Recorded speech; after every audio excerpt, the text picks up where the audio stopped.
Sup everyone, I'm your female otaku and I'm here to review episode 8 of K Return of the Kings. And I was gonna review this episode in order as the events happened, but I just have to talk about Fushimi for a second. For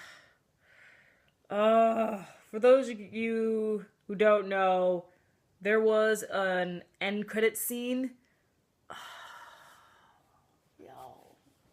If you didn't see that end credit scene, go watch it right now, then come right back to this review, okay? I'll be waiting. Alright? Okay, so that really messed up my heart right there. Fushimi. Why? If he needed a place to stay, he could have stayed here. He could have stayed here in my place. I got my bed's large enough. But seriously, like, come on, Fushimi, why did you? I gotta speak. Okay. Fushimi is now joining the Green Clan.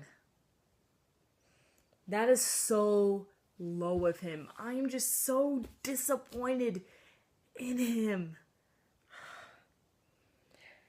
The Green Clan? Why? Because they're currently winning at the moment? Is it because he wants to get back at Reishi?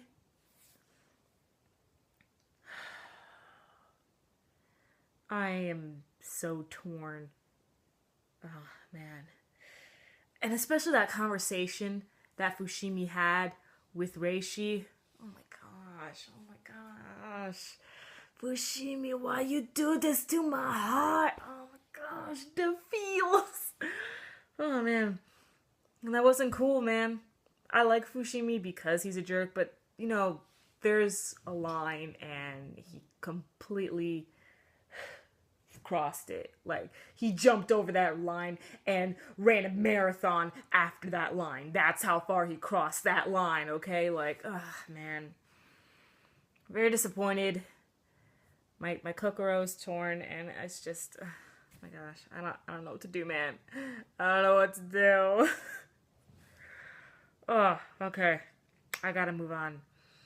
Alright. So, let's talk about the beginning of the episode. Grey King going in like a freaking beast. This dude, okay, so he wields a gun, and I thought that was kind of strange. I was like, wait, whoa. You're a king, and you're wielding a gun? Why aren't you using your powers? But turns out this gun has some of his powers fused with it and stuff, so that was pretty interesting, okay? And, like, he totally broke Reishi, and I'm just like, yo! Oh my gosh! That was just crazy. To see that Reishi lost, to see that he got hit in the first place, I was like, what is this? What am I watching? This isn't K, because this doesn't happen in K. Reishi does not get hit. One does not hit Reishi. Like, that was so weird. And it just felt so out of place. And so, of course, Reishi isn't used to losing and stuff like that. So, I felt bad for the guy. I really did. To see bandages on him, oh, man. I wanted to pat that dude on the back, man. But I'm not gonna lie, Grey King, that dude's a beast. And Shiro, this episode, we saw him fight.